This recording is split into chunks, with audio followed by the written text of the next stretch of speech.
va faire ce dernier débat ensemble, les enjeux et l'évolution des exercices professionnels à l'heure de l'IA. On en a déjà un peu parlé presque toute la journée de l'IA et c'est vrai qu'on peut être intarissable sur ce sujet.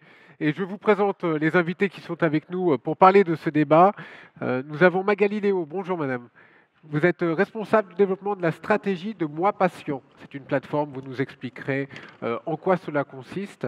Le professeur Raphaël Gaillard, merci Monsieur Gaillard d'être avec nous, psychiatre et académicien. Monsieur Gaillard fera la conclusion de cette journée avec nous à la fin de ce débat. Merci infiniment d'avoir accepté l'invitation. Monsieur David Gruson, vous êtes directeur du programme Santé à domicile pour La Poste, Santé et Autonomie, mais également fondateur d'Ethique IA. C'est pareil, vous nous expliquerez en quoi cela consiste. Et puis, monsieur Stéphane Oustric, qui est conseiller national au Conseil national de l'Ordre des médecins et délégué général des données de santé au numérique. Vous avez d'ailleurs prendre la parole pour l'ouverture de ce débat, car l'IA, on en parle depuis tout à l'heure, certains ont parlé également d'instruments comme de données de santé très importantes pour la suite de profession de la médecine. Mais est-ce que vous pouvez nous dire peut-être ce que l'ordre peut mettre déjà en place en termes de réflexion, et puis nous dire également ce que l'IA peut apporter dans l'avenir des médecins? Merci Michael. Alors, donc d'abord c'est un moment important parce que c'est une volonté, le président ne l'a pas exprimé ce matin dans son discours inaugural, mais il a souhaité qu'il y ait au sein de l'institution une réflexion sur la place du numérique, des nouvelles technologies, notamment de l'intelligence artificielle, qui pour la plupart des médecins dans leur exercice paraît peut-être éloigné, voire totalement abstrait, mais en fait c'est une immersion permanente et constante et c'est une évolution que l'on est en train de vivre pour la plupart d'entre nous dans nos exercices à travers nos logiciels, à travers les différents outils, la robotique bien sûr, ou tout autres éléments qui nécessitent une intelligence artificielle et la production d'algorithmes. Alors, il était nécessaire et logique de créer, et on l'a fait à son initiative, un think tank qui a pu nous permettre de rencontrer l'ensemble des professionnels aujourd'hui très investis dans cette stratégie en France et au-delà, et de pouvoir dire aux médecins, n'ayez pas peur. N'ayez pas peur, on va vous accompagner, on va vous aider, on va créer une dynamique et un système, une posture dans lequel vous pourrez vous retrouver pleinement. Que vous en ayez beaucoup envie, pas beaucoup envie, ou moyennement envie, en tout cas vous y retrouverez. Mais on va vous faciliter. Et j'expliquerai en conclusion quelles sont les décisions portées par le président et l'ensemble de l'institution auprès des médecins. Pour nous, c'est un moment, c'est pas un début, mais en tout cas, c'est quelque chose qui doit avoir un sens dans les exercices de toutes les spécialités et de tous les différents statuts de praticiens. Voilà. Et donc moi je suis très content que les trois intervenants que l'on a invités puissent être là, puisque c'est eux, chacun à leur façon, qui vont pouvoir répondre à des problématiques. Et je pense que c'est une chance pour chacune et chacun de nous aujourd'hui de pouvoir les écouter. Et moi je vais essayer de me garder la conclusion. Oui, simplement j'avais un mot, parce que vous avez cité un mot là, n'ayez pas peur. Est-ce que vous estimez aujourd'hui que l'IA fait peur? Je pense que les médecins sont d'abord orientés et plutôt stimulés sur leur activité et les difficultés que nous vivons au quotidien, sans pouvoir penser que l'intelligence artificielle sera d'une aide ou d'une capacité à leur permettre à regagner notamment du temps médical. Beaucoup pensent que ça ne simplifiera pas leur spécialité et leur exercice. Voire certains n'imaginent même pas que ça puisse changer totalement ou en grande partie la totalité de leur exercice.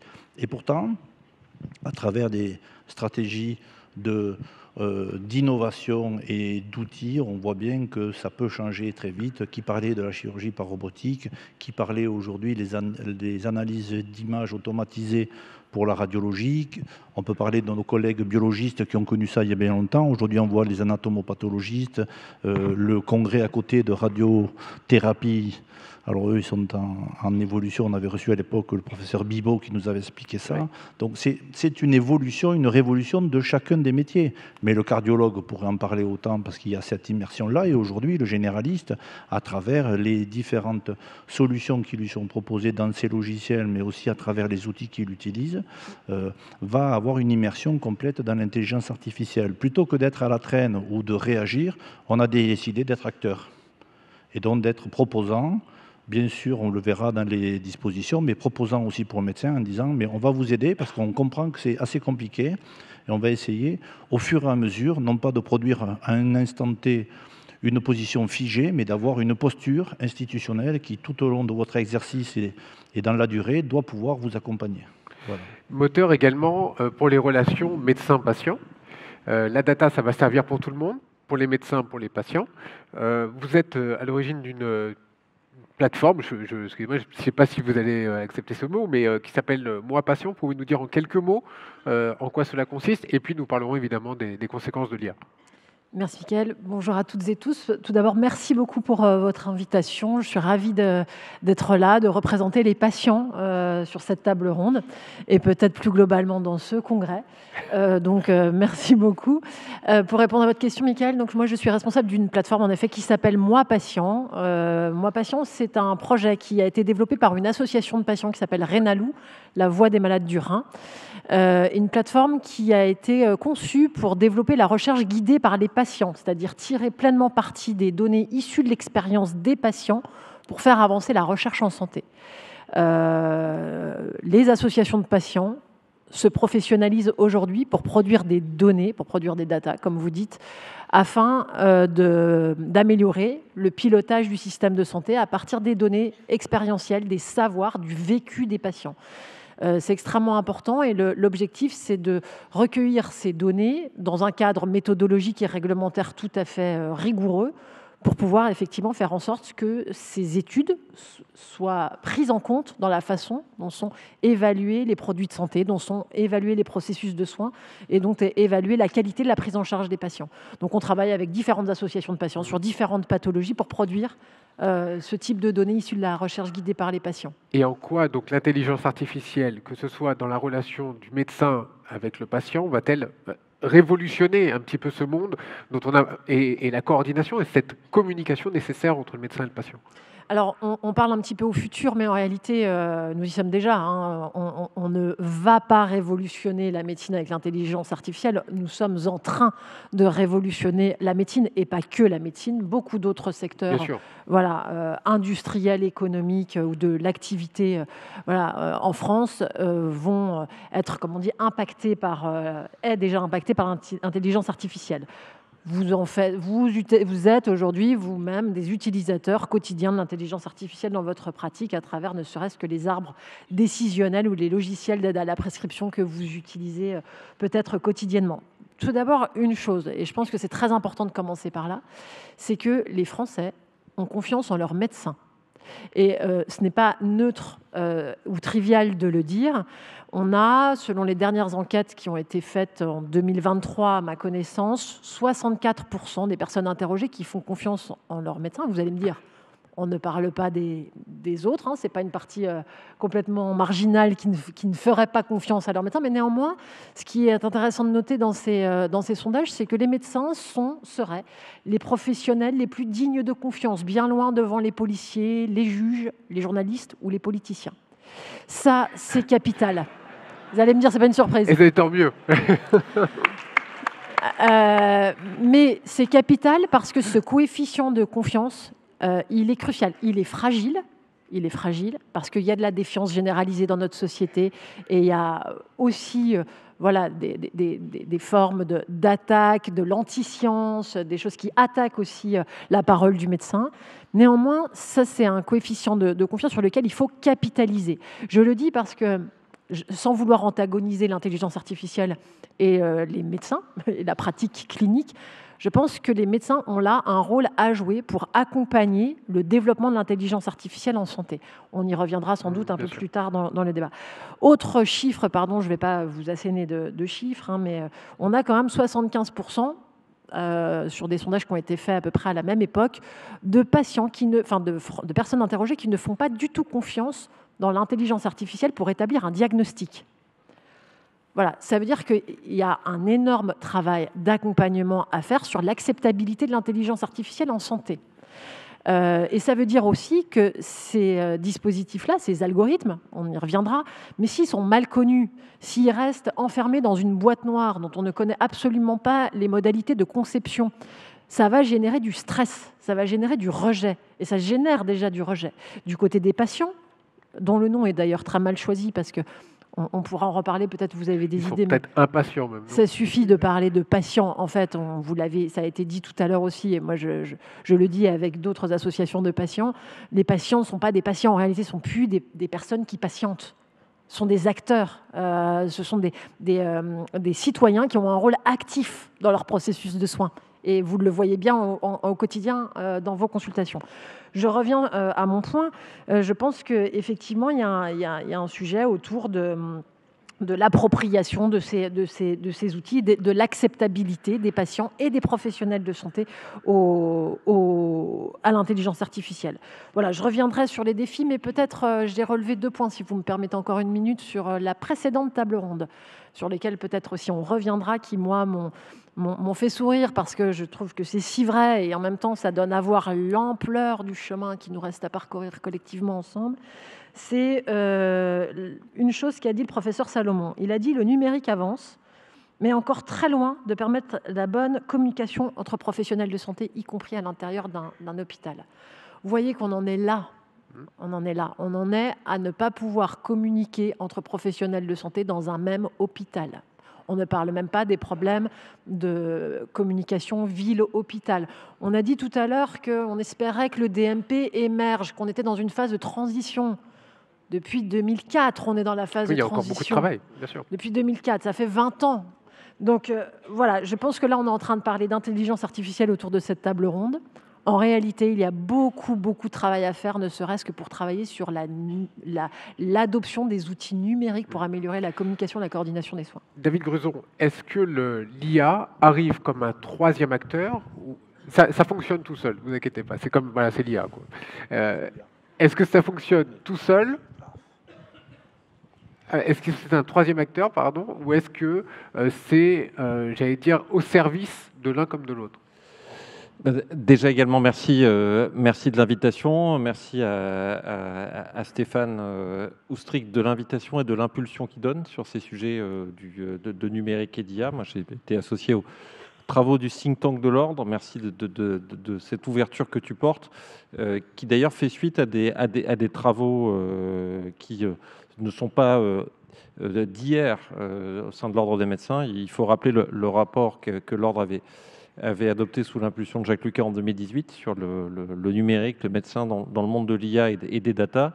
Et là, vous avez aussi à cette table 2 experts avec qui j'ai échangé sur ces sujets depuis longtemps, Raphaël sur la partie santé mentale et Magali avec qui on avait suivi ces sujets sur l'insuffisance rénale. Donc pour vous répondre, je commencerai par un sondage. Si vous me permettez, je regarde la salle. Qui parmi vous a déjà utilisé ChatGPT? Est-ce que vous pouvez lever la main? Ah, quand même. Voilà, tu vois. Ah ouais, c'est presque une moitié de salle. Ouais. Et en fait, vous êtes tout à fait représentatif de la population française. Parce qu'on vit depuis ces 18 mois, donc avec Etikia, on accompagne les acteurs à se saisir de ces outils et notamment, on y reviendra probablement dans la discussion, à s'approprier une notion que l'ordre a contribué à forger, qui est la notion de garantie humaine de l'IA, de contrôle humain. On y reviendra, bien sûr. Des systèmes d'IA qui est clé. Mais ce petit sondage, et vous avez dans la salle un autre témoin de ça qui est Anaël Valdois, qui pilote ces sujets pour l'Agence nationale d'appui à la performance, qui voit ça aussi sur le terrain comme nous, dans ce que l'on observe auprès des hôpitaux et de vos confrères et d'Unicancer. Et ben en fait, c'est qu'il y a une rupture depuis 18 mois. Et qu'en fait, l'arrivée de l'IA générative dans la pratique de tous les jours, y compris pour des outils ou des usages qui n'ont rien à voir avec la médecine, a d'une certaine manière fait sauter des verrous dans la tête et que des outils qui étaient présents technologiquement depuis plusieurs années, notamment les outils de reconnaissance d'images en radiologie, en dermatologie, en ophtalmologie, il y a une percée accélérée depuis l'arrivée de l'IA générative, comme si le fait d'avoir recours à des objets comme ChatGPT dans notre vie quotidienne avait d'une certaine manière décomplexé les médecins et les directeurs sur ces outils. Et on est à un stade où effectivement ces outils se diffusent, c'est pas partout, c'est pas au même rythme, c'est pas dans toutes les spécialités, mais quand ils sont là, ils transforment réellement les pratiques. Et effectivement, ça devient une composante de la relation de soins à des intensités variables et avec des enjeux éthiques à réguler. Je précise que c'est, avant de venir sur cette partie c'est important. Plus spécifiquement qui est majeure, que vous le mesurez, on le mesure peut-être encore tous davantage depuis la semaine dernière, que c'est aussi un enjeu de compétition mondialisée et que le numérique rend les systèmes de santé beaucoup plus poreux entre eux et que vous avez plusieurs modèles de développement, de diffusion, d'appropriation de l'IA et que vouloir porter une vision de l'IA en santé conforme aux valeurs du système que l'ordre incarne, eh bien, ça va être, ça l'est déjà, un combat qui passe d'abord, et je le dis avant qu'on parle d'enjeux peut-être éthiques et juridiques, d'abord par le développement technologique de ces systèmes en France et en Europe. Il va y avoir des choix à faire, des choix de souveraineté numérique sur ces usages, et que cette responsabilité, elle est notre responsabilité collective. Ce qu'on fait un peu... À quelle échéance ? Alors, faisons un pronostic ensemble, et on va voir si je serai démenti. Je pense qu'on est allé à 1 an, peut-être 18 mois maximum, de l'apparition d'une espèce de Netflix de l'IA en santé, où vous aurez une plateforme extra-européenne qui proposera une batterie de systèmes d'IA, de pré-check diagnostic à distance, sans intermédiation par un professionnel, pour des premières analyses de la vie de tous les jours. Et réfléchissez-y, et cette perspective qu'évidemment, il faut refuser de toute force sous votre contrôle médical, parce que c'est dangereux pour les patients, aussi pour des raisons de perte de souveraineté du système, cette perspective-là, et je le dis devant vous, humblement, je pense qu'elle aura sa force de séduction. Si on n'est pas capable d'apporter des réponses aux demandes des patients dans les territoires, notamment sous-denses, en professionnels de santé, et ben vous aurez, pour nos concitoyens qui en ont les moyens, si vous avez une plateforme comme ça accessible à 20 ou 30 euros par mois, ceux qui en auront les moyens s'y abonneront, avec le risque d'effet retour, et ça, je sais que Magali et ses équipes y sont particulièrement attentifs, c'est le risque d'affaiblissement de l'accès aux soins pour tous et des valeurs de solidarité qui fondent le système. Donc, il y a un modèle de développement souverain, éthique de l'IA à porter, et cette bataille, elle se mène maintenant. Et j'imagine que aussi au niveau européen, c'est un combat que certainement d'autres vont mener. Et je pense que les représentants européens qui sont ici, vous le mènerez certainement avec le Conseil national. Raphaël Gaillard, j'ai entendu le mot éthique, enjeu mondialisé. Comment vous percevez, vous êtes psychiatre, vous êtes aussi académicien, comment vous percevez ce débat ? Je vais répondre d'abord comme... vous m'entendez ? Oui, Oui, je vais répondre d'abord comme psychiatre avant tout, parce que le psychiatre, il est souvent considéré dans ces débats comme une sorte de gardien du temple qui représenterait ce qu'il reste de l'humanité, c'est-à-dire de notre humanité, face à ces enjeux technologiques. Or, ce n'est pas du tout ma position. Je pense que l'IA a plein de choses à faire dans le champ de la psychiatrie, dans le champ de la santé mentale. Pour le dire simplement, je pourrais citer un de mes prédécesseurs qui avait l'habitude de dire la curieuse phrase « Quand je n'ai pas le diagnostic dans la salle d'attente, je sais que ça sera difficile ». Évidemment, il n'était pas devin, ça veut juste dire que quand on a de l'expérience, eh bien, on réunit des signaux faibles qu'on peut agréger, qui font que dans l'exercice de la psychiatrie, eh bien, effectivement, on porte un diagnostic très rapidement, probablement dans les premières minutes de l'entretien, première seconde, première minute, et ensuite on vient le rationaliser, le documenter au travers de l'entretien.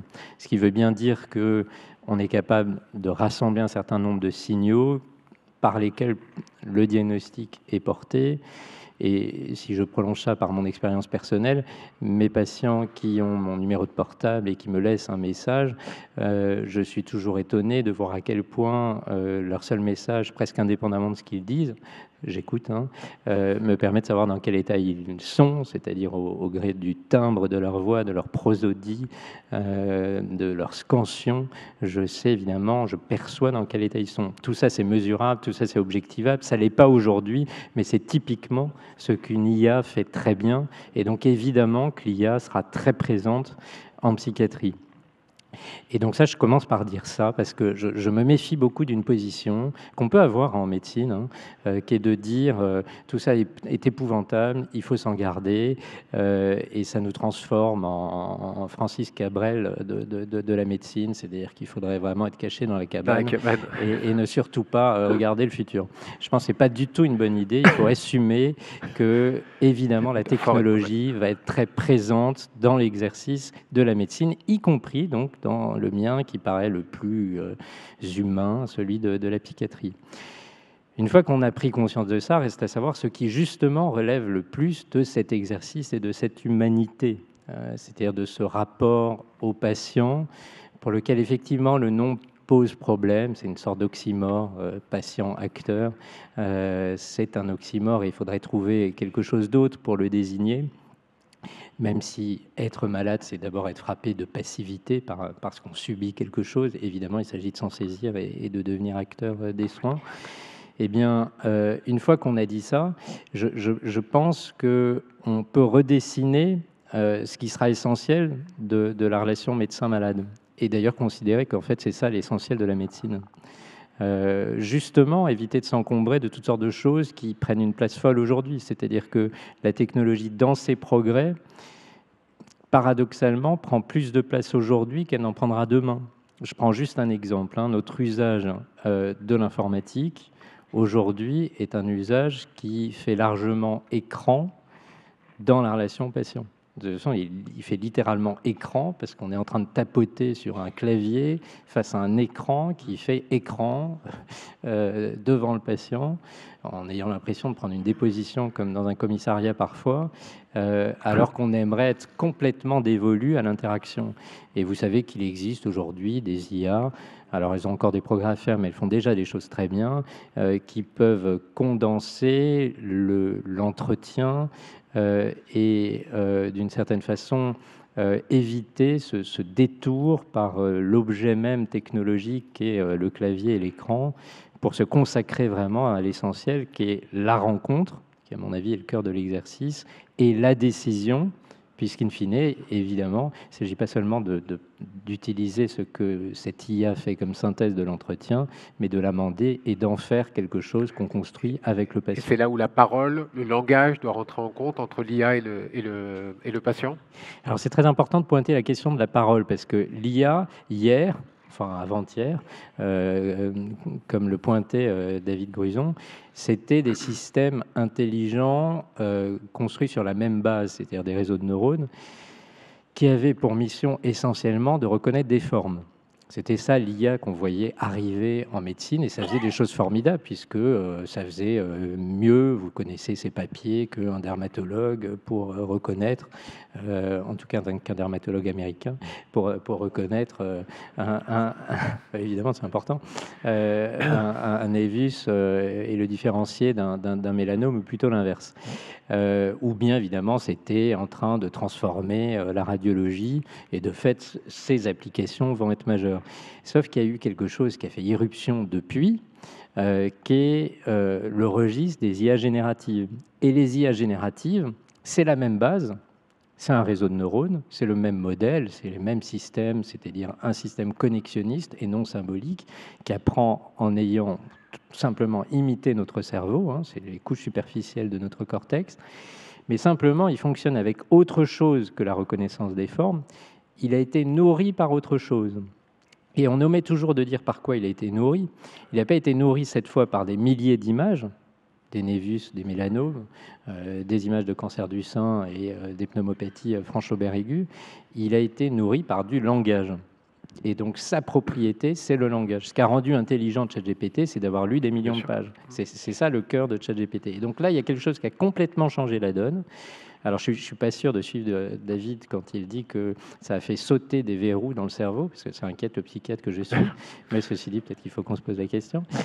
Par contre, je le rejoins tout à fait sur le fait que ça change complètement la donne et que ça nous amène vers quelque chose qui peut largement enrichir l'utilisation de l'IA en médecine, parce que cette fois, il est question du langage et pas seulement de la reconnaissance de forme.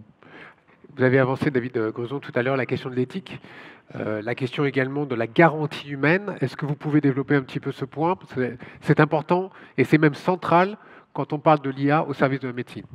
Alors, ça l'est devenu, et on espère que ça va le rester. Et encore une fois, les trois personnes qui sont entre vous et moi ont contribué chacune à la reconnaissance de ce principe, un peu à des moments clés.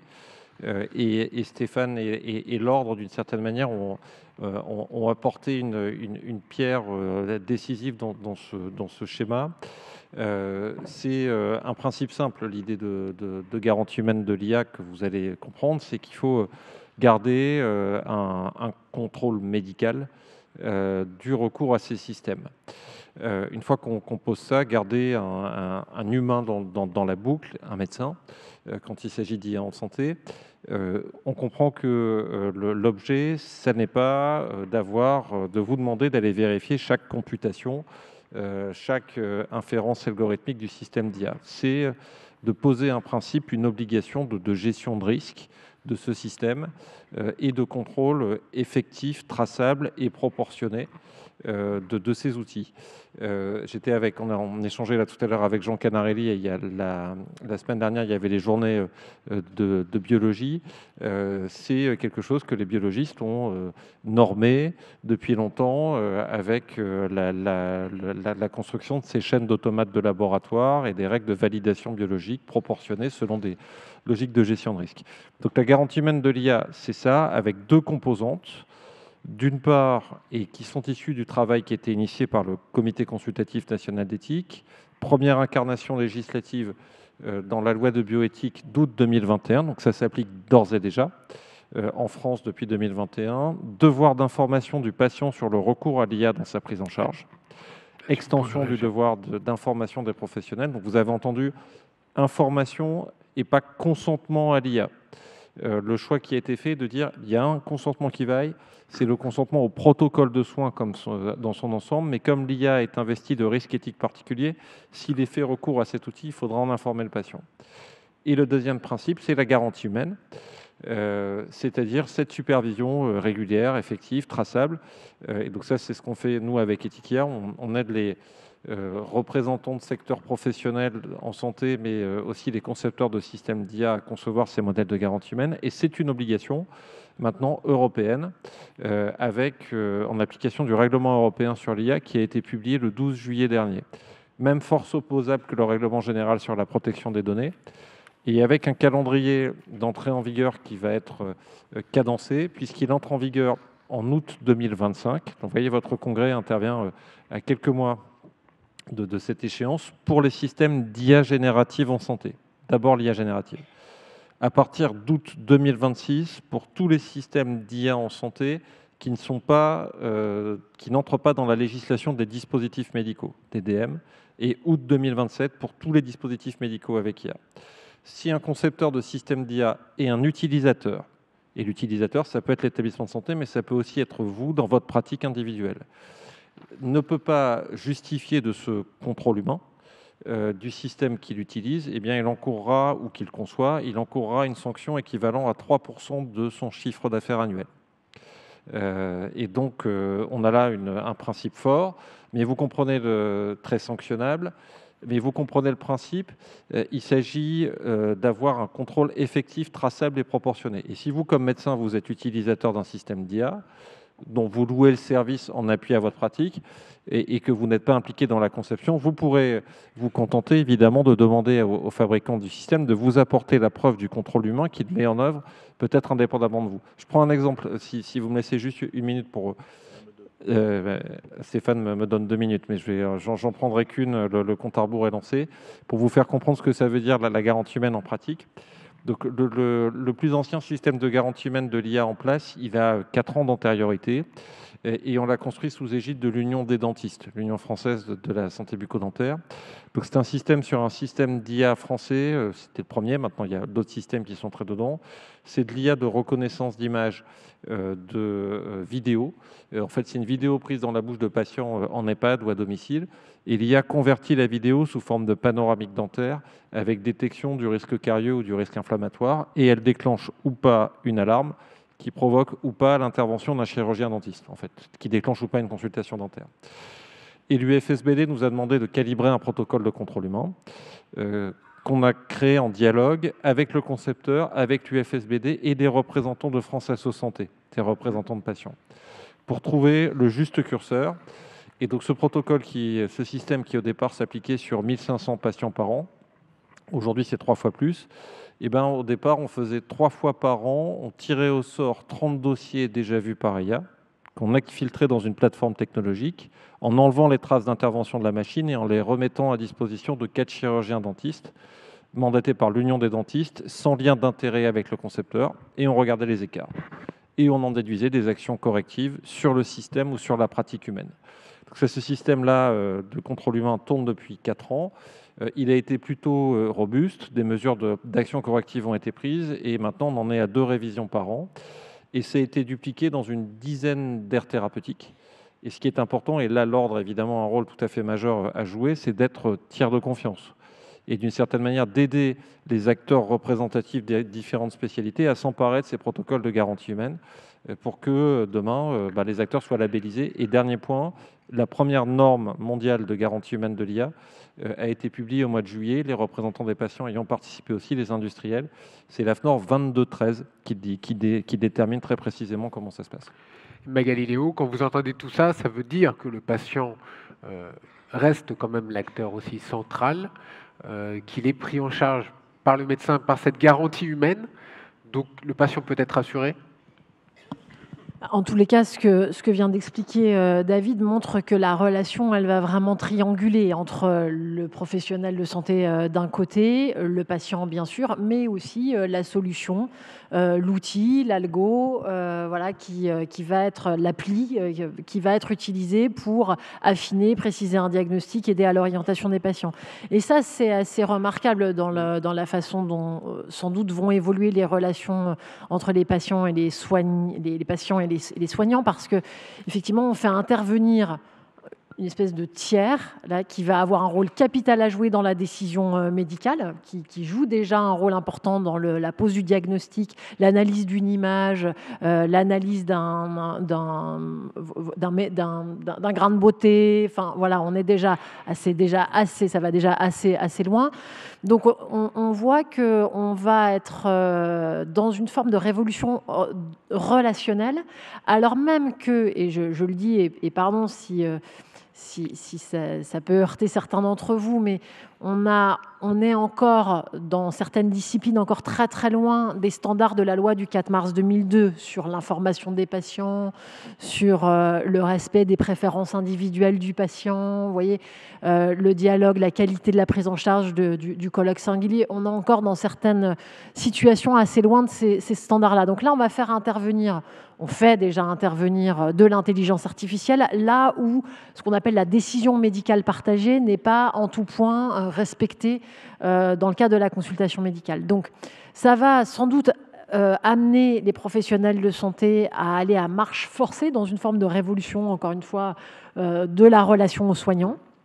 Ce sera peut-être vertueux, peut-être, et c'est l'une des attentes des patients, que les solutions aussi d'intelligence artificielle permettent de dégager du temps pour l'examen clinique, qui a été applaudi tout à l'heure, pour l'échange, la compréhension des attentes et des contraintes des patients. Donc il faut l'espérer, il faut espérer que finalement l'intelligence artificielle puisse permettre plus d'humanisation des soins dans le cadre de la relation entre les soignants et les patients. C'est à espérer, mais c'est aussi une grande crainte. Et cette grande crainte, elle est aussi alimentée par le fait que l'intelligence artificielle, comme la téléconsulte, comme le télésuivi ou la télé-expertise aussi, sont souvent présentés comme des palliatifs, comme des solutions à la désertification médicale. Et je pense que ce serait la pire des erreurs, enfin, et elle a déjà pas mal, on a déjà pas mal allé dans cette direction à tort, je pense, c'est de présenter ces innovations-là sous l'angle de la réponse à des besoins médicaux qui ne sont pas satisfaits aujourd'hui. J'ai eu l'occasion de vous le dire, professeur Ostric, et dans le cadre du think tank où j'étais invitée, je pense que ce serait vraiment, absolument, une erreur d'appréciation, vraiment, de présenter les choses comme ça, et ce serait un facteur de rejet, je pense, de la population si on associe l'IA ou même la télémédecine, j'y intègre même la télémédecine, comme une médecine dégradée, qui serait bonne pour les patients qui ont le mauvais goût d'habiter dans une zone désertifiée. Donc je pense que il y a aussi cette forme d'accompagnement politique, stratégique de l'intelligence artificielle. On va devoir composer avec les patients, mais bien sûr aussi les professionnels de santé qui vont être demain de plus en plus, et sans doute peut-être certains d'entre vous ont déjà été mobilisés pour cela, partager leur connaissance avec le robot, avec la machine. C'est-à-dire que la machine, il faut qu'elle tourne aussi avec de la connaissance médicale. Et il faut aussi qu'elle tourne, et les algorithmes doivent être conçus aussi avec les données issues de l'expérience des patients. Et ça, c'est sans doute un défi dans la façon dont sont construits les robots aujourd'hui, et l'intelligence artificielle générative, c'est qu'on utilise très peu, finalement, aujourd'hui, les données issues de l'expérience des patients. Et ça peut être de formidables compléments d'analyse et de solutions. Peut-être par certaines craintes, éventuellement, c'est ce que vous diriez ? Le fait qu'on n'utilise pas trop l'analyse des patients ? Non, mais je pense que même indépendamment de l'intelligence artificielle, on utilise très peu les données issues de l'expérience des patients. Donc peut-être que là, le virage, on va dire, technologique va peut-être permettre d'accélérer cette prise en compte. Mais aujourd'hui, même, c'est une bataille pour les patients de faire reconnaître leur expertise comme des outils d'amélioration de la qualité de la prise en charge. Donc effectivement, il faut peut-être espérer que encore une fois, cet accélération, Bruno, David, tu parles de plateformes qui pourraient naître d'ici un an à 18 mois. C'est vrai que c'est vertigineux, et donc peut-être que cette accélération va faire émerger de nouvelles pratiques dans la reconnaissance de l'expérience des patients. Professeur Gaillard, vous vouliez réagir ? Oui, je voulais poursuivre sur cette idée et ce problème central, qui est le fait que constamment, cet apport de la technologie est présenté comme une substitution possible à l'être humain, et en l'occurrence aux médecins. Et évidemment, quand on pense substitution, on pense toujours économie, et donc la solution low cost, une sorte de réponse à la pénurie ou une réponse au coût de la santé, à l'explosion des coûts de la santé. Alors déjà, on sait que c'est très bien, c'est évidemment on sait très bien que c'est une aberration, que dès qu'on multiplie le recours à des objets extérieurs, ne serait-ce que des examens complémentaires, les coûts explosent. Il n'y a qu'à voir la différence des coûts de la santé aux États-Unis en coûts sur le PIB versus la France ou les pays européens, et on voit très bien la problématique. Donc on sait que c'est au contraire un élément qui augmente de façon majeure les coûts, et puis c'est une catastrophe parce que c'est typiquement la substitution de l'être humain, en l'occurrence le médecin, par la machine. Et puis si on veut rendre la chose plus concrète, en fait, puisqu'on a parlé de robots et de l'homme, le médecin donc à côté et le patient, donc cette triangulation.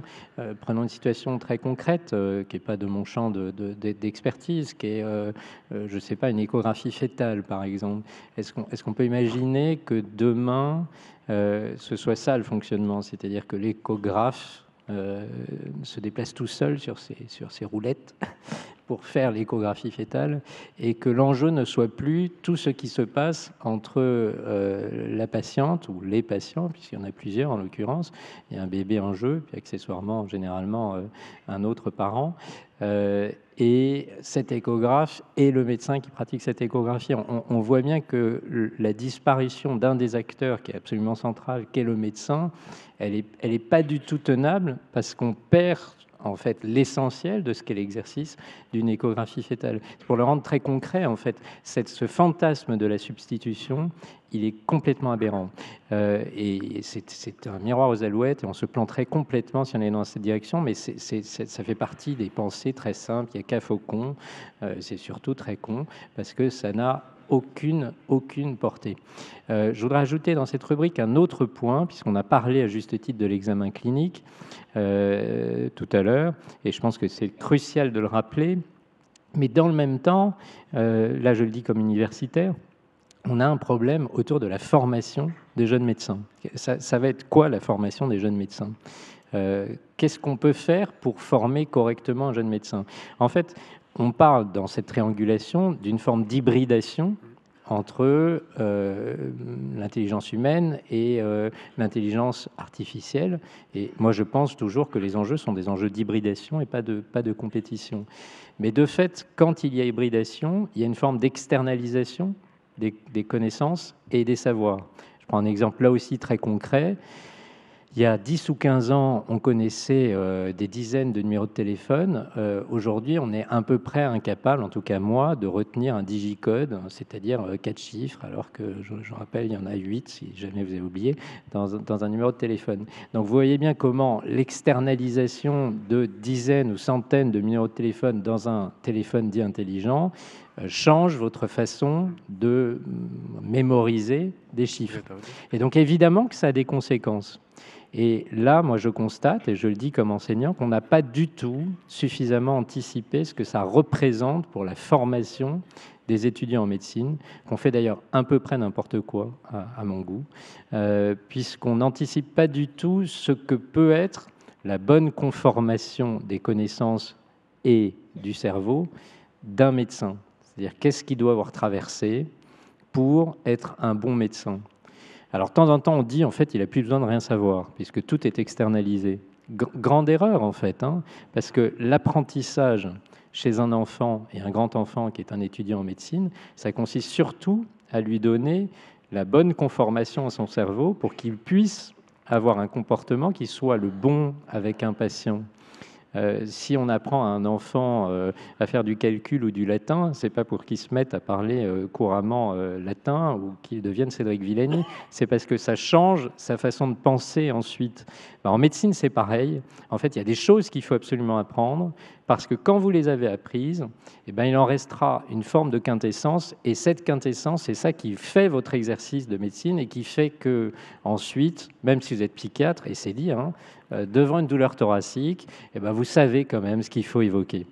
Et si vous n'êtes pas passé par cet apprentissage-là et que vous dites simplement c'est externalisé, ben, en fait, vous ne pouvez plus exercer la médecine. Et aujourd'hui, vraiment, je le dis, c'est très important, je pense qu'on ne pense pas suffisamment ce que cette hybridation entre l'intelligence humaine et l'intelligence technologique va entraîner pour l'exercice de la médecine et donc pour la formation. Et à mes yeux, elle doit amener un réveil de l'enseignement, de la clinique et des grands réflexes et d'un corpus de connaissances qui, celui-là, au fond, n'a pas tant changé que ça au travers des décennies. Je sais bien qu'on a énormément progressé, mais en fait, sur les grands réflexes, ça n'a pas tant changé que ça. Et aujourd'hui, on s'en éloigne.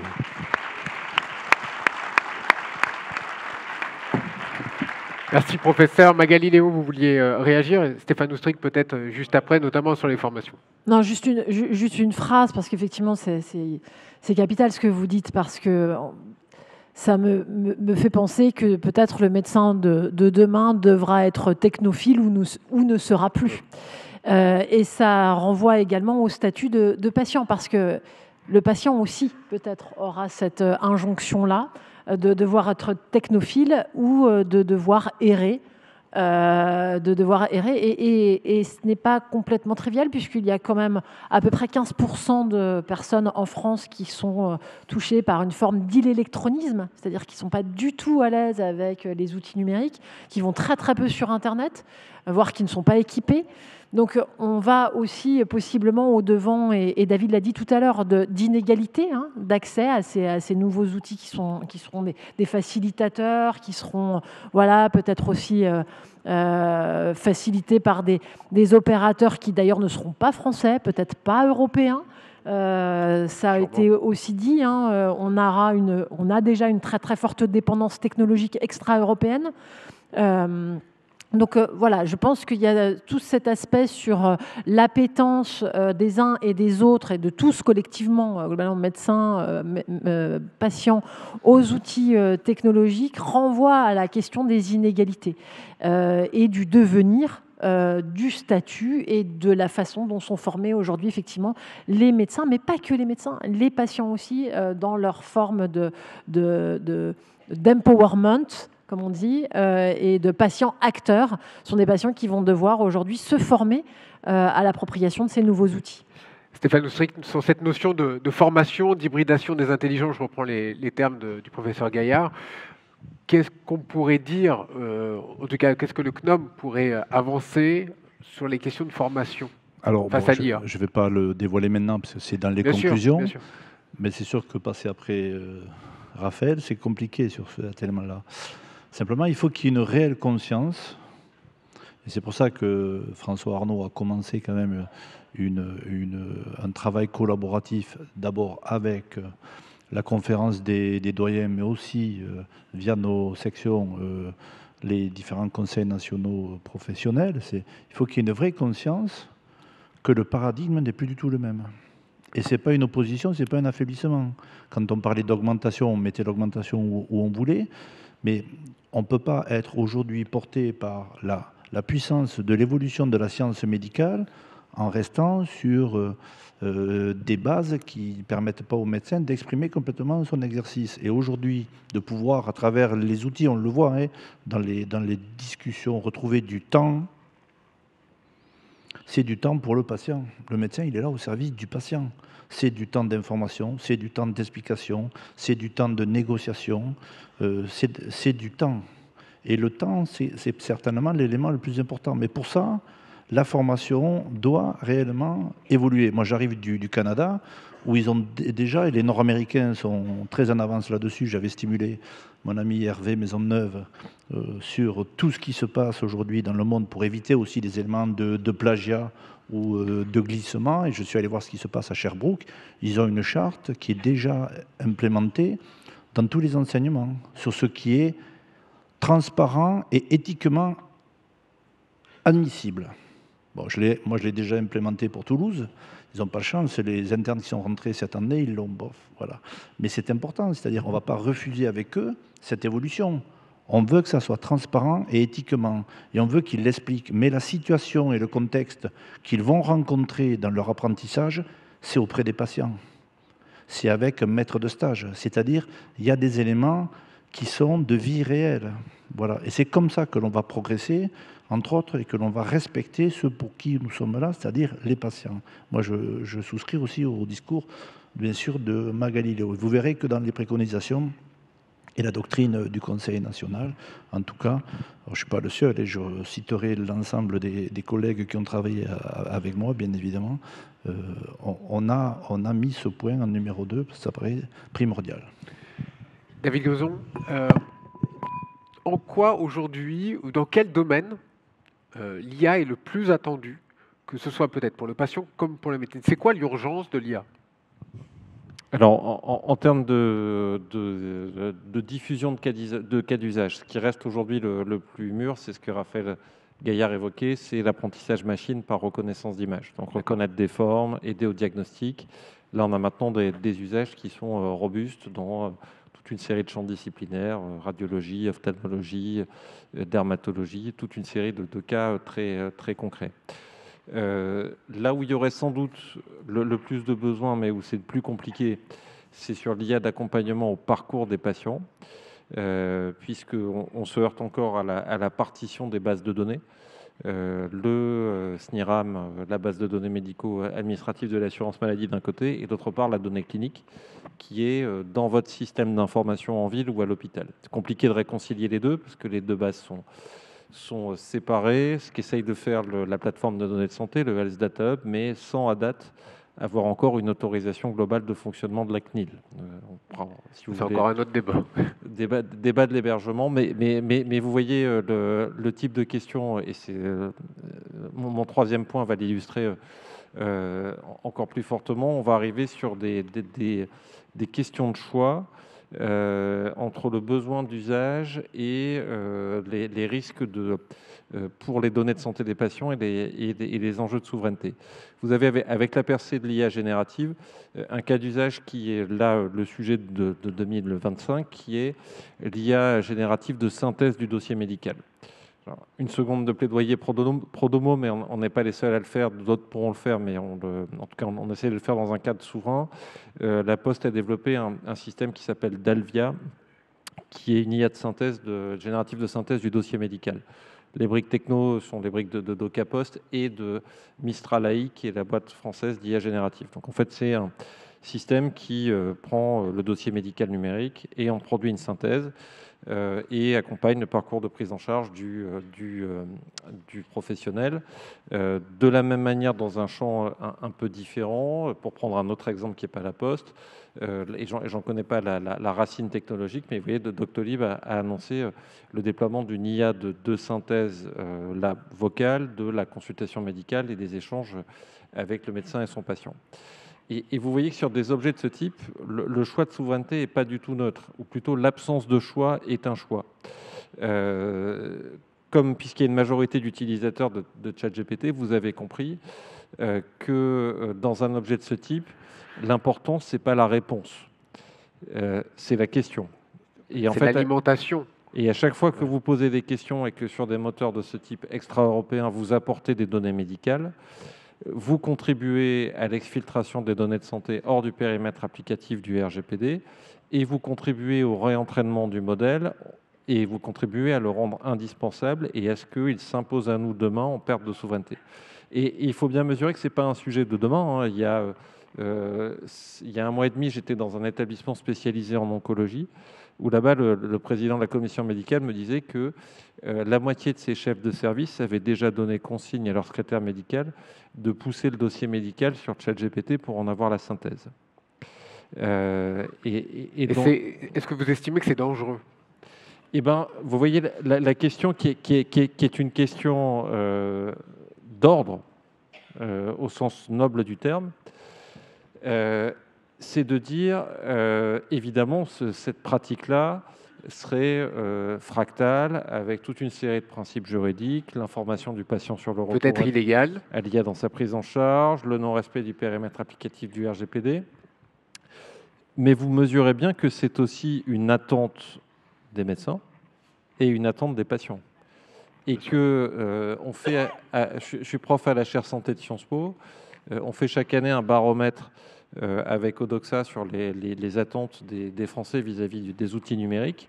Il y a 5 ans, 2 tiers des Français, quand vous leur posiez la question « qu'est-ce que vous privilégiez entre la protection de vos données de santé et l'accès à l'outil numérique ?», 2 tiers des Français répondaient « moi je préfère la protection de mes données de santé ». Et aujourd'hui, c'est la proportion inverse, 2 tiers des Français préfèrent l'accès aux services numériques pour des raisons d'accès aux soins. Donc il y a des enjeux sociétaux qui dépassent le champ médical ou le champ de la santé, mais réalisez ça, que si dans l'année qui vient, un choix n'est pas fait sur des outils de souveraineté de synthèse du dossier médical, le dossier médical en ville, le DPI d'établissement de santé et le DMP au niveau national, eh ben, vous aurez un outil d'IA générative standard extra-européen qui s'imposera à nous et dont on ne maîtrisera pas le modèle économique. Et ce choix, doit être fait par qui ? Par chacun d'entre nous et par les pouvoirs publics. Alors c'est là où on peut c'est là où je voulais un peu vous amener, c'est que ce sont les pouvoirs publics qui peuvent décider, non ? Alors voilà, mais et vous voyez, et l'ordre et le travail qui se fait sous l'impulsion du professeur Oustric et de vous est tout à fait majeur, parce que vous voyez, les questions sont pas simples. Appliquer un moteur d'IA génératif sur le DMP, c'est faire un choix d'usage pour lequel le DMP n'a pas été conçu initialement. C'est-à-dire quand le projet a été fait, on n'avait pas envisagé collectivement que demain un outil de synthèse pourrait être appliquée à cette base de données qui s'enrichit et qui se constitue. Pourtant, si on ne le fait pas, et ben, dans 1 an ou 1 an et demi, un outil externe de synthèse du dossier médical extra-européen rendra caduque l'usage du DMP parce que la synthèse du dossier sera produite autrement. Et donc, vous voyez, on va avoir sur ces choix-là à éclairer les décisions des pouvoirs publics. Et à vrai dire, si vous voulez complètement le fond de ma pensée sur ça, je pense que sur cette question, c'est une question où on voyait bien que les enjeux se construisent à une durée de 6 mois à 1 an. On est dans cet espace-temps. On est toujours dans un système d'urgence presque. Oui, mais pour les pouvoirs publics d'aujourd'hui, 6 mois à 1 an, c'est du très long terme. On a cru comprendre ce matin, oui. Et que vous voyez, et que c'est d'une certaine manière l'espace-temps du CNOM.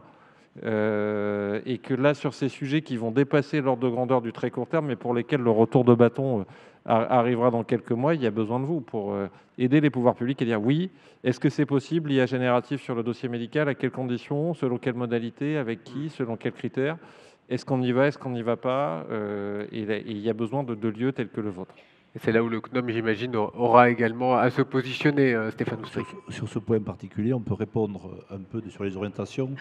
Le président a reçu la délégation numérique à santé, a été très clair là-dessus. C'était mercredi matin, hier, donc, et où on a réaffirmé, comme ça avait été le cas, et la discussion, et je te remercie de dire ça, parce que dans Health Data Hub, initialement, c'était Microsoft qui hébergeait toutes les données qui étaient, je vous rappelle, envoyées automatiquement, systématiquement, dès qu'ils sortaient d'un établissement. Ce qui était quand même particulièrement... On va le faire simple. Bon. Et aujourd'hui, il arrive dans le DMP. Et donc, ton alerte que tu me fais souvent, et en tout cas, elle est bien ancrée, mais on a bien dit qu'aujourd'hui, pour nous, c'était plus qu'un fil rouge, quoi. C'était une ligne qui n'était pas franchissable. Et je pense que tu nous alertes, mais c'est vrai que dans les 2 ou 3 mois qui vont arriver, il y a des rencontres qui vont arriver et qui vont revenir sur le tapis. Et entre les directions juridiques, bien sûr, et donc la voix qui sera portée par le président sur cette stratégie-là, pour nous, c'est impossible. C'est impossible. Mais je ne suis pas sûr qu'on soit suivi. Et je ne suis pas sûr non plus, le président pourra en parler à autre moment, mais je ne suis pas sûr aussi que l'on ait envie de nous suivre. Alors moi, je suis très heureux si, bien sûr, je pense que le poids tel que Magali peut l'amener, c'est puissant. Mais je ne suis pas sûr que d'autres associations nous suivent là-dessus, parce qu'on a une vraie problématique sur ce que tu as dit. Avant, on voulait les protéger. Maintenant, on veut être plutôt... dans l'outil, dans ces éléments applicatifs. Et donc, ça pose de réels problèmes, parce que le médecin, lui, il doit s'occuper de son hébergement de données, il va avoir la vérification des différents respects RGPD, IACT et tout ça qui arrive dans les outils qui vont lui être proposés, dans les solutions numériques et les différents outils avec lesquels il travaille. Et pour autant, la finalité, c'est que ça va être versé à un récepteur qui, lui, va faire que l'utilisation, l'hébergement et l'utilisation ne sera pas chez nous, sera ailleurs. Et un outil va apparaître en disant, vous n'avez pas le choix. Si vous voulez, c'est ça ou c'est rien. Mais ça ou c'est rien, qu'est-ce qui va amener ce changement? C'est aussi un élément économique et financier. Il faudra le payer.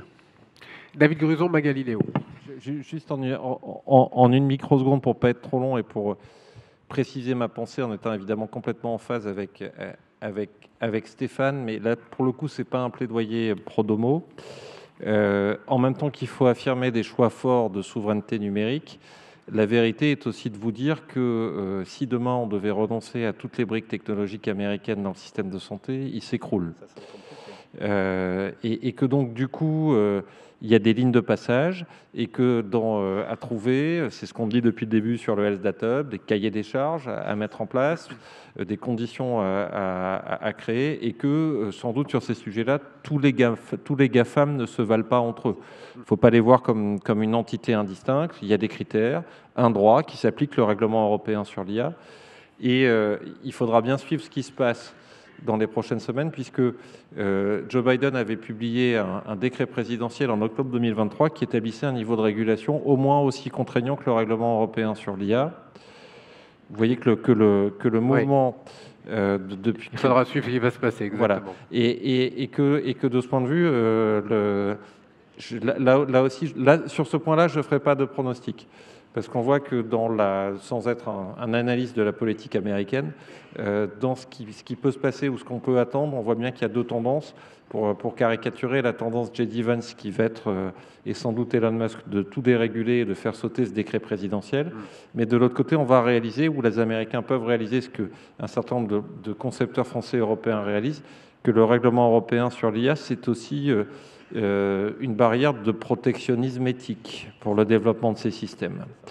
Et qu'il est intéressant cet AI Act, y compris pour développer et protéger les acteurs industriels qui feront le choix de ces valeurs, et qu'en sens inverse, si demain Donald Trump faisait sauter le Biden Act du jour au lendemain, eh ben, c'est une barrière à l'entrée des systèmes chinois qui serait perforée. La protection des données. Est-ce que vous, par hasard, je vous pose une question, mais vous seriez prête à donner vos données de santé pour pouvoir aller plus vite grâce à l'IA? Je reprends les chiffres que David Grisot donnait. Alors, je ne peux pas vous répondre moi, mais en revanche, la question, elle doit être adressée aux patients. C'est-à-dire, posons la question aux patients, menons l'enquête, voyons jusqu'où il y a déjà des études, il y a des baromètres qui sont faits régulièrement. Mais effectivement, il y a un souhait aussi du côté des associations de patients d'aller chercher ce degré d'adhésion, d'appétence. C'est effectivement un sujet d'étude. Et je pense que, pour rebondir sur ce qui vient d'être dit, la protection, ce n'est pas être conservateur que d'être attaché à la protection éthique de nos données et de l'usage qui en est fait. Nous avons un RGPD, nous avons effectivement des exigences par rapport à la protection des données et des données de santé en particulier qui sont sensibles. Nous nous faisons dépasser par des solutions qui sont extra-européennes et qui suscitent l'intérêt de beaucoup d'utilisateurs en Europe et la plupart d'entre nous aujourd'hui. Donc c'est sûr que la question se pose entre l'équilibre à chercher, entre l'équilibre à trouver entre le respect de la protection individuelle et de la protection éthique et la diffusion des usages. Donc c'est une question compliquée, c'est une question sensible, jusqu'où on va, comment on va chercher ce point d'équilibre. Je pense qu'il ne faut pas rougir de notre système de protection éthique et juridique aujourd'hui. Il faut trouver les voies médianes, les voies de passage qui nous permettraient de rester dans la course, parce qu'il y a un vrai enjeu, en effet, de souveraineté industrielle. Ouais. Et pour peut-être finir, parce que je ne suis pas sûre d'avoir de nouveau la parole, et comme je vois l'heure qui tourne. Oui, absolument. La table ronde précédente s'est terminée sur une question qui est intéressante, on l'a un petit peu évoquée tout à l'heure, c'est la responsabilité du fait de l'IA. C'est une question intéressante, c'est-à-dire que demain, la décision médicale qui sera prise, qui aura été fondée sur l'intelligence artificielle générative ou pas d'ailleurs, mais voilà, quid responsabilité médicale en cas d'intelligence artificielle qui hallucine, en cas d'un dysfonctionnement, ou même d'un problème de conception de l'algo qui donne lieu à des erreurs d'interprétation, à des qu'est-ce qui se passe? Et je pense que là, en termes juridiques, il y a un débat très important qui s'ouvre, qui est devant nous, et je pense que c'est un vrai sujet, compte tenu de la triangulation dont nous parlions tout à l'heure. Alors, je sais que dans la conclusion de Stéphane Oustrik, il y aura des pistes qui nous seront formulées. Peut-être que ça répondra à vos questions.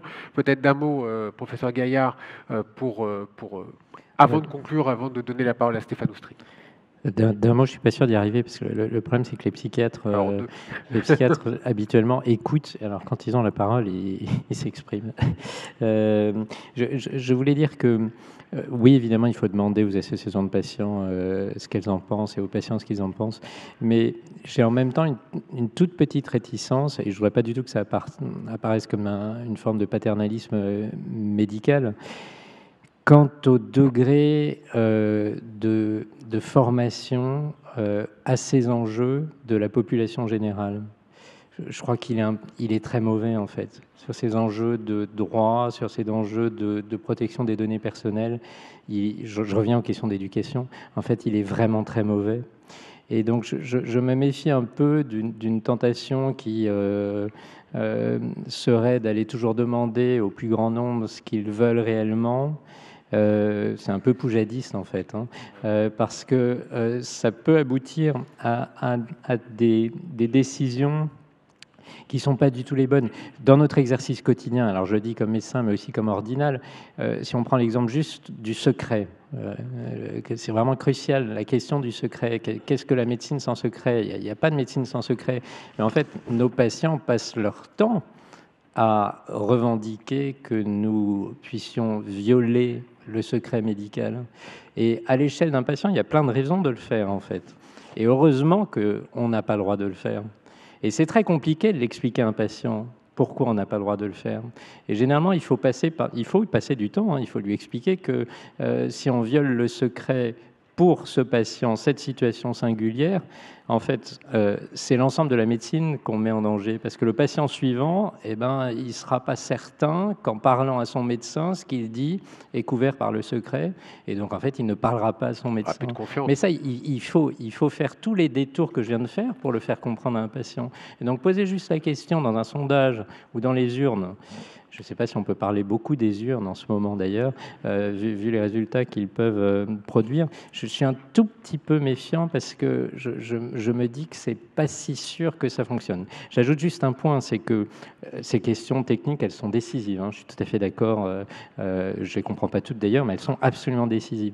Mais de toute façon, ce qu'on voit, c'est qu'à l'échelle individuelle, nos patients, ils ont été à une époque férus de Doctissimo, qui était un nom génialement trouvé d'ailleurs. Ils l'ont été ensuite de Dr Google.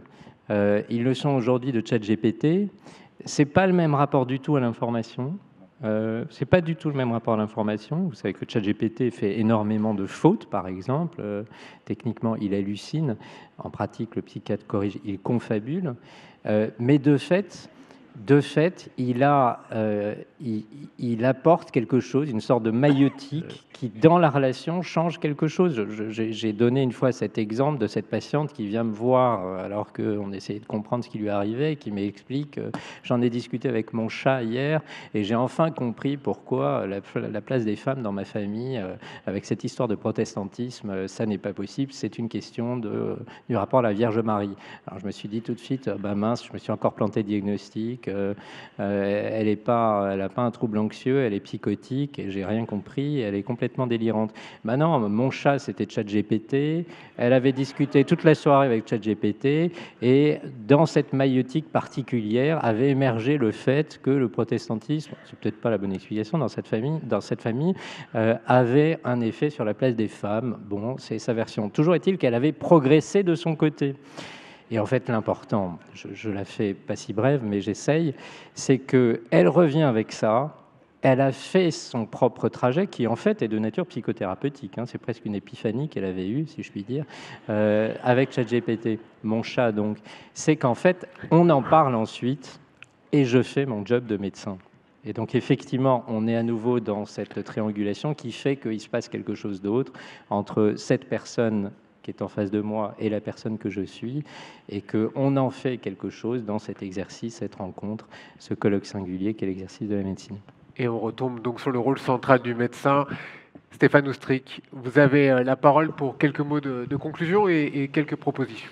J'adore. Non mais j'adore. Le chat? Oui. Non, mais j'adore. On est fan. Non mais c'est génial, c'est génial. Bon, d'abord, je dois réaffirmer que dans le think tank qui a été porté par François Arnaud, parlez bien fort, qui a été porté par François Arnaud et la volonté de l'institution et de la posture, hein, je dois y associer donc Martine Bagot, Jean-François Delahaye, Elisabeth Cormand, Claire Ciré, Jean Canarelli bien sûr, Jean-Marcel Mourgue, qui sait que je m'oublie. Je m'en oublie, ils vont m'en vouloir. Voilà, c'est pas. On a voulu vraiment que ça soit nous aussi au sein de l'institution à travers certaines spécialités qui étaient déjà confrontées à cette problématique. Donc, pour quelques éléments, je vous donne les axes de la doctrine que l'on va faire. On ne va pas rentrer dans les détails, mais vous allez voir que tout ce que l'on a pu sortir de nos réflexions, ça s'affiche normalement derrière. Ça va arriver, voilà. Il y a 7 axes importants. Comprendre, anticiper les mutations du secteur. C'est ce que l'on vous a proposé aujourd'hui à travers ces interventions. Vous avez compris qu'il va falloir réellement nourrir tout ça par des écrits qui permettront aux médecins de s'y retrouver, dans lesquels on retrouvera aussi la totalité des définitions, des terminologies, mais aussi de la réglementation et du juridique, pour que l'on soit en phase là-dessus. Deuxième point, quand même, ce qui est l'entrée, c'est à faire évoluer, bien sûr, les apprentissages et la formation scientifique médicale.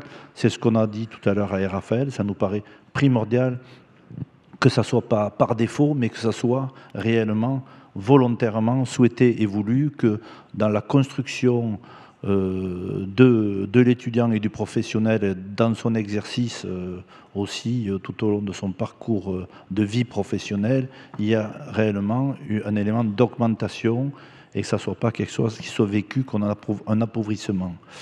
La régulation proactive et éthique de l'IA en santé, on vous l'a dit, il y a des règlements, mais pour nous, ça ne peut pas être différemment. Ça ne peut pas être différemment. Et sur lequel il y aura des lignes rouges, sur lesquelles le Conseil national sera ferme et fort. La relation médecin-patient à l'heure de l'IA, il faut rappeler que ça doit nous ramener au fondement de nos apprentissages, de l'examen clinique, de nos exercices, de nos spécialités, et que ça doit aussi libérer quelque part, contrairement, on pensait que ce n'était pas le cas, on pense que ça sera le cas, de pouvoir redonner du sens à la relation mutuelle, réciproque, respectueuse et concertée avec les patients, bien évidemment. Prévenir tout risque d'inégalité d'accès aux soins, hein, Magali en a parlé, l'électronisme si cher à Jean-Marcel et à d'autres, mais c'est un vrai sujet. C'est un vrai sujet, il faut que aussi les professionnels qui soient les plus en capacité, les plus augmentés et les outils les plus adaptés et totalement validés ne soient pas qu'à certains endroits et absents à d'autres endroits, parce que ce n'est pas ce que la République et la solidarité, le système porté par la solidarité actuelle nous a appris, en tout cas on n'a pas été amené comme ça. Sécuriser le champ des responsabilités médicales, c'est majeur si on veut que réellement les professionnels puissent investir toutes les évolutions à venir. Et bien sûr, bâtir la gouvernance et l'expertise collective autour de l'IA en santé, bâtir aussi tout un système de veille qui permettra de se tenir à jour et de tenir à jour les médecins sur les évolutions sur lesquelles, ne serait-ce que de leur faire savoir, c'est déjà un pas sur l'action que l'on pourra mener. Voilà les éléments qui vous seront portés, je pense, à la demande de François Arnaud, au premier trimestre de l'année 2025, sur lequel il y aura une visibilité sur le site internet et ce qui sera accessible à tous les médecins. C'est une volonté qui ne sera pas inscrite uniquement par un moment, mais il y a tout un système aussi de veille et de mise à jour permanente qui sera là-dedans. Donc ça veut dire que cette stratégie, c'est un début, hein, c'est surtout pas une fin en soi, et elle sera co-construite, et je pense que les différents acteurs tels qu'on peut les avoir aujourd'hui de façon impersonnelle, on va dire le pro dans l'entrepreneuriat, on va dire les médecins, mais surtout au service des patients. Au service des patients. Et moi, j'ai souhaité, elle ne voulait pas venir, Magali. Elle a déclenché une grève à la SNCF, rien que pour ça. Mais finalement, elle a pu venir. Et je pensais que c'était incontournable. C'est incontournable, sinon on se trompe de cible. Et dans l'intelligence artificielle, le numérique et les nouvelles technologies, si on pense que les médecins doivent être seuls ou doivent être indépendants et autonomes, on se trompe. C'est au service des patients. Je pense que c'est comme ça que l'on en sortira grandis tous, en tout cas à ce niveau-là. Moi, je remercie foncièrement François Arnaud d'avoir accepté cette table ronde, et puis surtout mes trois intervenants qui ont été splendides et magnifiques, et j'espère que tout le monde s'est régalé. Voilà. Je vais les applaudir. Merci pour eux. Je remercie Magali Léo, je remercie David Gruson, Stéphane Oustrik, on vous retrouve tout à l'heure pour la conclusion de la journée. Je vais garder le professeur Gaillard quelques minutes avec moi, si vous voulez bien, professeur. Vous êtes le grand témoin de cette première journée de congrès, et vous êtes, je le rappelle quand même, oui, à tout de suite, vous êtes, je le rappelle s'il le faut, psychiatre et académicien. Et j'allais dire, un médecin à l'Académie française, ça peut paraître étrange, mais non, pourquoi ? En tout cas, ça m'a paru étrange d'être élu à l'Académie française. Il faut dire que je ne suis pas du tout le premier médecin à l'Académie française, qu'il y a eu des grands médecins à l'Académie française. Ceux qui m'intimident, Jean Bernard, Henri Mondor, Delay, Pouliquin, pour ce qui est du dernier en fonction. Et que la première réponse à la présence de médecins à l'Académie française, c'est que la mission primordiale, première de l'Académie française, c'est de travailler un dictionnaire. Et pour travailler un dictionnaire, si vous ne réunissez que des romanciers, eh bien, assez rapidement, les termes techniques seront difficiles à définir. Donc, il faut des scientifiques. Et parmi les scientifiques, l'idée, c'est que les médecins embrassent un champ de connaissances scientifiques qui est assez large. Là où si vous prenez un physicien, il n'aura pas grand-chose à dire de la biologie. Et donc ça, finalement, permet de comprendre qu'on voit dans le médecin quelqu'un qui a un horizon assez large, une fréquentation des champs de connaissances assez large, dans le champ scientifique notamment, permettant de travailler un dictionnaire. Au passage, j'aurais dû être aujourd'hui précisément sous la coupole pour la remise de la 9e édition du dictionnaire au président Emmanuel Macron, mais j'ai préféré. Mais vous avez préféré être avec notre président François Arnault, qui paraît beaucoup plus important. Et comme le président François Arnault l'a évoqué, moi je suis ordinal et ça a été une très belle découverte pour moi à l'exercice ordinal. J'y suis venu par la petite porte parce qu'on m'avait dit on ne comprend rien à la psychiatrie, donc ça serait bien qu'il y ait un psychiatre dans ce conseil départemental. J'y ai découvert des médecins formidables. J'y ai beaucoup appris, vraiment beaucoup appris. Et j'étais très heureux de voir mes confrères ce midi et aujourd'hui dans les allées en marge du Congrès. Alors, une fois que j'ai dit ça, je constate deux choses. D'abord, moi je suis ravi de voir qu'une institution comme le Conseil de l'Ordre, qui est quand même volontiers présentée comme une force de contrainte et quelque chose qui traîne l'histoire avec lui, est au contraire tourné vers des enjeux qui le sollicitent au cœur de l'exercice de la médecine, comme on a pu le voir aujourd'hui.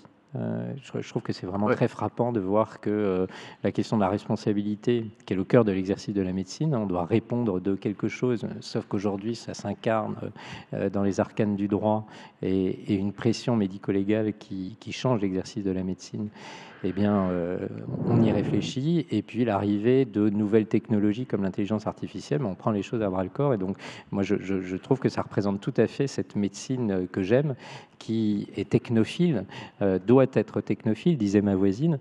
Mais en tout cas, en même temps qu'elle est technophile, c'est revendiquer ce que l'exercice de la médecine a de profondément humain.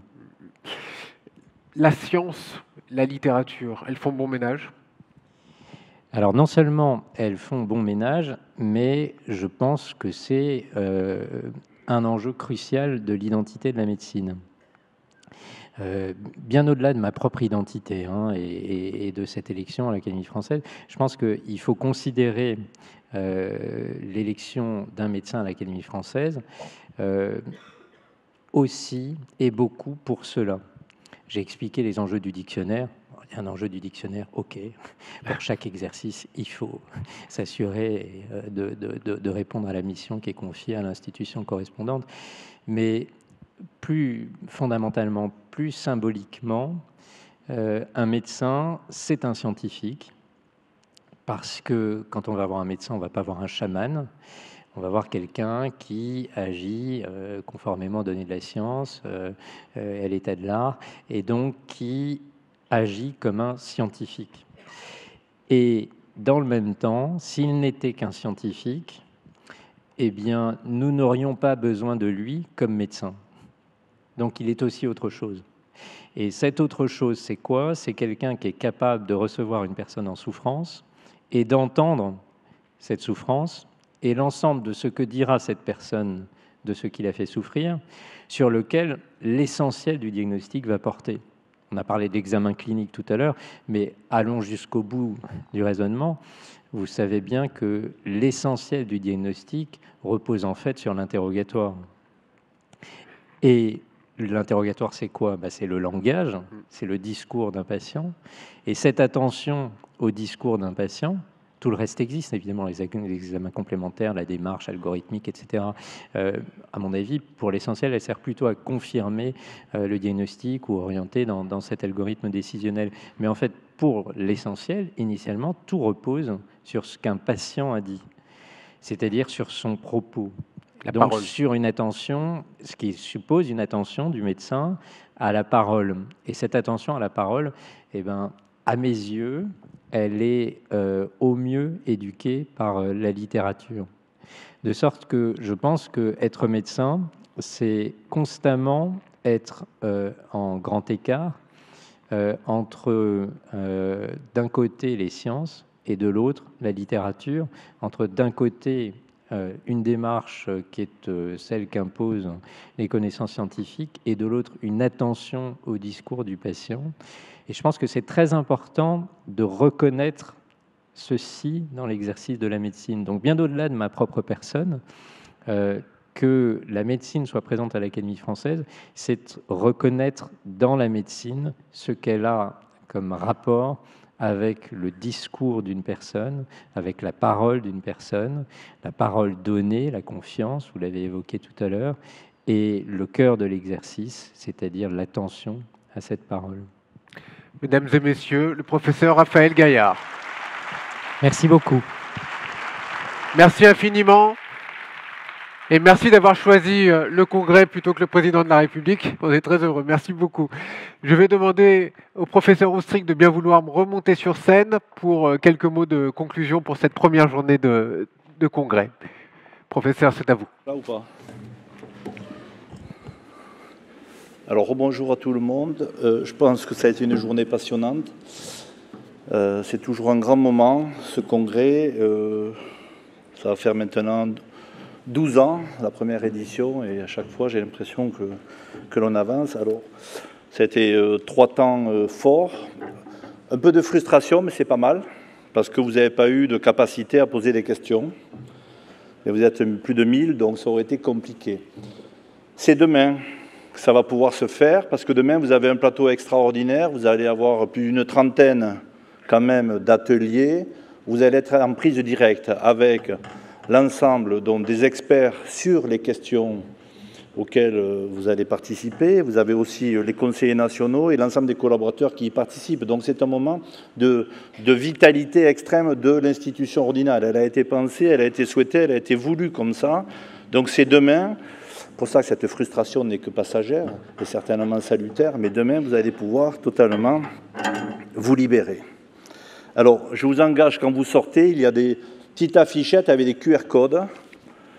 Le président Arnaud a choisi que le bulletin spécial soit sur le secret médical, et donc vous pourrez découvrir en avant-première, avant qu'on vous le renvoie à partir de la semaine prochaine et qu'on le diffuse à l'ensemble, bien sûr, des médecins, vous allez être les premiers à pouvoir découvrir le dossier sur le secret médical, et vous allez voir, c'est assez extraordinaire, le travail qui a été produit. Il faut remercier bien sûr chacune et chacun qui y ont participé, et avec Pierre Maurice, le directeur des publications, et Jean-Marcel Mourgue, avec lequel nous sommes co-rédacteurs, je remercie toutes les personnes qui ont participé et toute la force vive du Conseil national. Donc s'il vous plaît, en sortant, vous le prenez, comme je sais que ce soir, vous avez juste les questions à écrire et éventuellement à potasser le secret médical.